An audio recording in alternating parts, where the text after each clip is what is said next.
Hey guys, my name is Miss McGee and I just want to take a minute to welcome you to Algebra 2 and offer you a few keys to success as you work your way through this course. So if you'll follow along and kind of take notes as we go, I think you'll find some helpful information here to help you as you work through.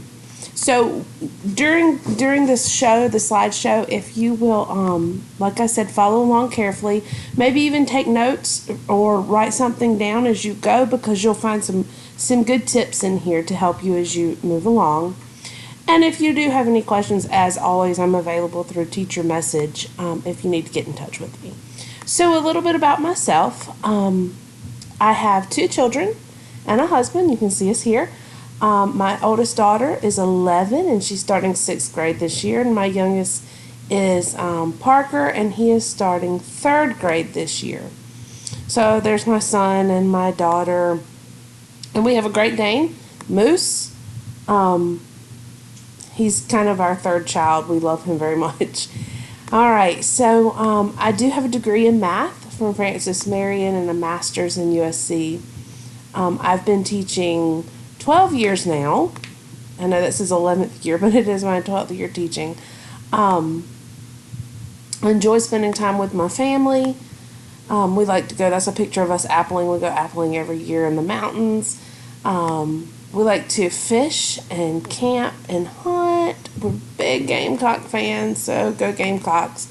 I think everyone in our family enjoys reading, and I do a lot of crocheting as well. And cooking. We like to cook all the time at home. So that's a little bit about me. So I'll give you a few little questions so I can get to know you as well. But without further ado, let's go ahead and get into the Algebra 2 success. So the first thing that I really want to stress to you, and I've got an example in here. If you look, most lessons will have a live recording somewhere listed in the beginning. And as you can see here, if you click that link, you really want to watch that live recording each time, because it's really going to help you to make things click. This is a recording where myself or another teacher has gone through the concepts in this lesson and really broken it down and explained it to you, so it gives you a visual there, so it's not just reading through the lesson. You have the opportunity to pause, rewind, go back, whatever you need to do as you go. Sometimes I'll tell you, hey, pause the video and work this problem. Make sure you do that, because those are set there to help you so that you can further your understanding of the concepts. I will say that we have added some questions to each lesson that will include things that were discussed in the live video only. So you definitely want to watch through all of those and make sure that you take notes as you go. If you've been asked to do anything in the video, you want to make sure that you do that. Again, this is all to help you be successful in the end. You really want to, as you go through the actual content, and here I've kind of pasted some content here. You really want to take notes, print it out, keep it in a folder, do whatever you have to do, but take notes just as you would if you were in an actual classroom. You can tell a lot of these, the important parts are highlighted. We see graphically, we see algebraically, but make sure you pay attention to that. That's very important, because if we've taken the time to highlight it, bold it, anything of the sort, then it's probably because it's pretty important. So you want to pay special attention to that. Carefully work through these examples. In math, it's important that we show all our work, and the examples serve as a model as to how much work you should show for each problem. So you'll find in here I've pointed out some of the key parts in that lesson. But you'll find those are models for how much work you should show. All right. Pay close attention to the examples, as I just said. And I kind of just discussed that. Your work should model that, and you'll probably hear me say many times, make sure you go back and show all your work. It should justify. If you want your credit, you have to show your work. So make sure you're showing every bit of work and steps. And if you're confused again on how much work you should show, look back at those examples in the lesson, and they will serve as models as to how much work you should show. All right, so we talked about the live lessons in the beginning. Oftentimes, when you submit, I'll give you some additional videos or examples in the feedback. Those are made to help you. There's something that's not provided initially, but they're provided later on based on what you submitted. So you want to really make sure that you go back and you watch those videos and you look at those examples, because they're tailored for you, for what I feel like you need help with or where you may be struggling. So make sure, please don't just skip over those and try again. Make sure you watch everything provided for you, that you read everything that's provided there, and look closely at that. All right, so a couple cautions here. Make sure you take your time. Don't just skip over the lesson and the videos and go straight to the problems, because you're not really learning anything that way. You'll want to carefully go through. It takes time to do this, and math is something that does take time as you go through.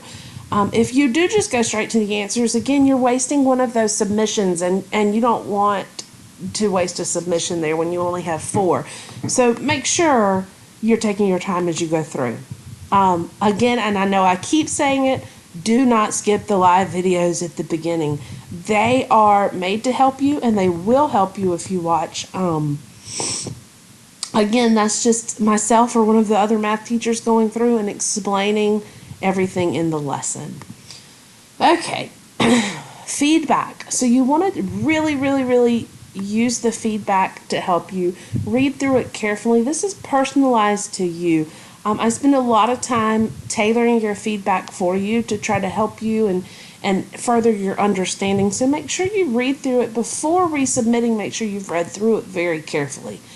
When you do revise your work, make sure you use that feedback to revise that work so that you get through the lesson a little faster. Anything you make a 9 or less on, you can improve. Of course, if it's the first or second submission, you can make up to a 10. Past that's 9.5.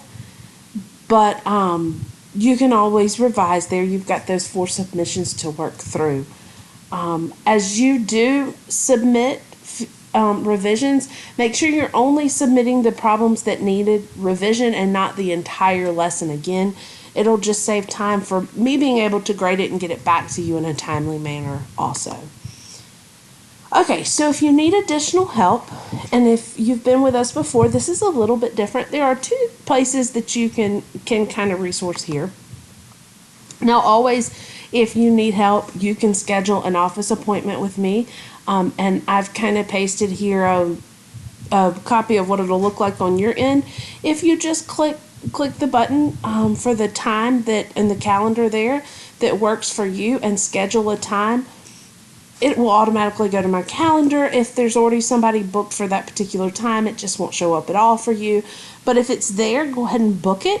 If you don't see a time that works for you, it's very important, and you can see here, just send me a message. Now, I do ask that you give a 24-hour notice for our appointment so that we can prepare, that you let me know what lesson it is you're struggling with, and come to the office with your questions in hand, so we're not just kind of rambling around. But of course, I'll help you with everything you need help with.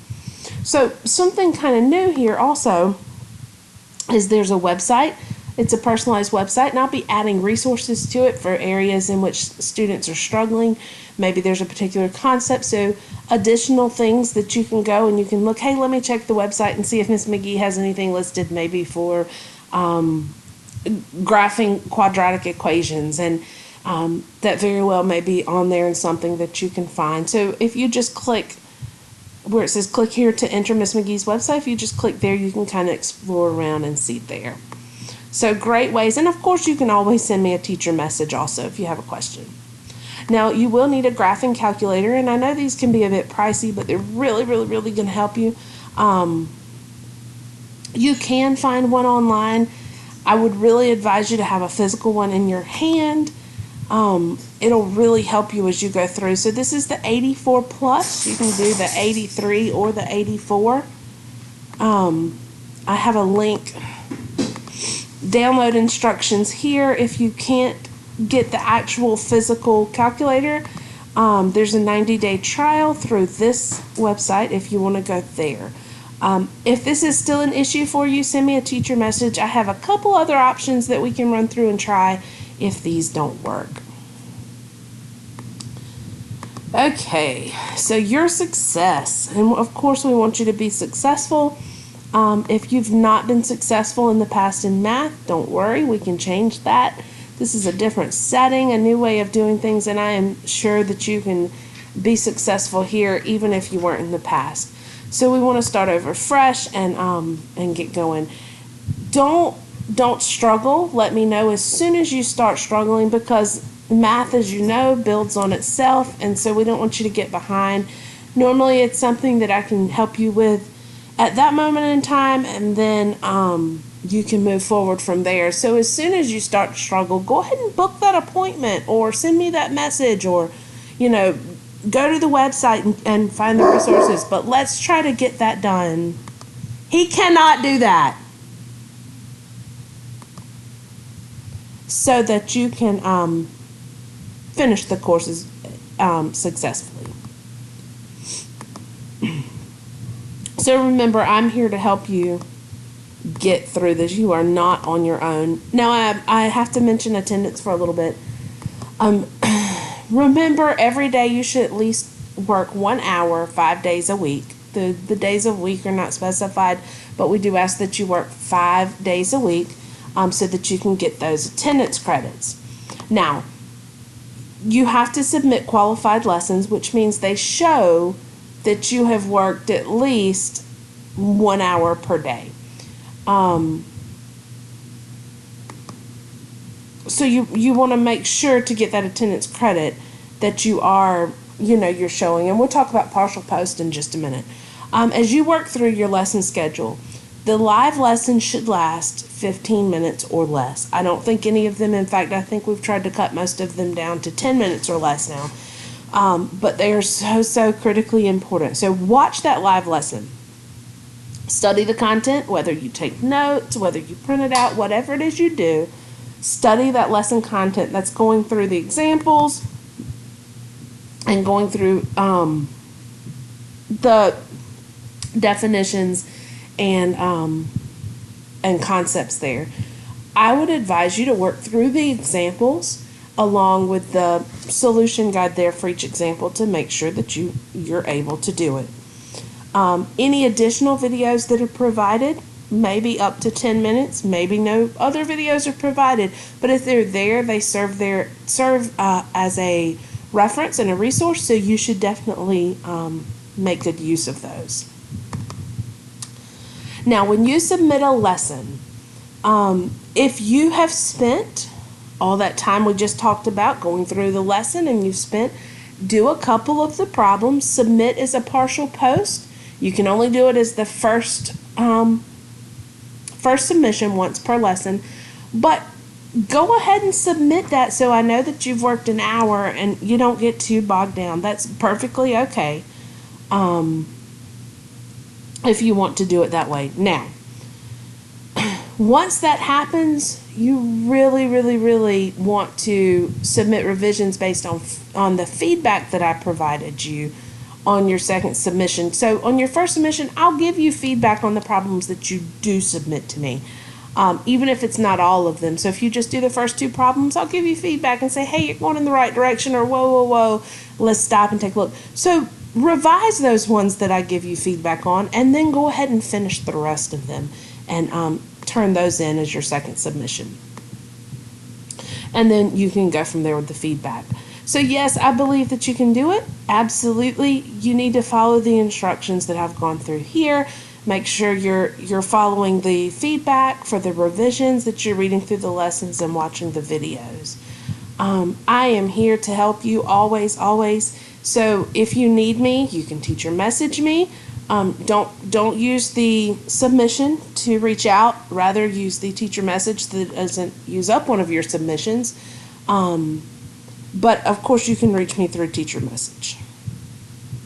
So I hope this answers all your questions, and I look forward to working with you. No, that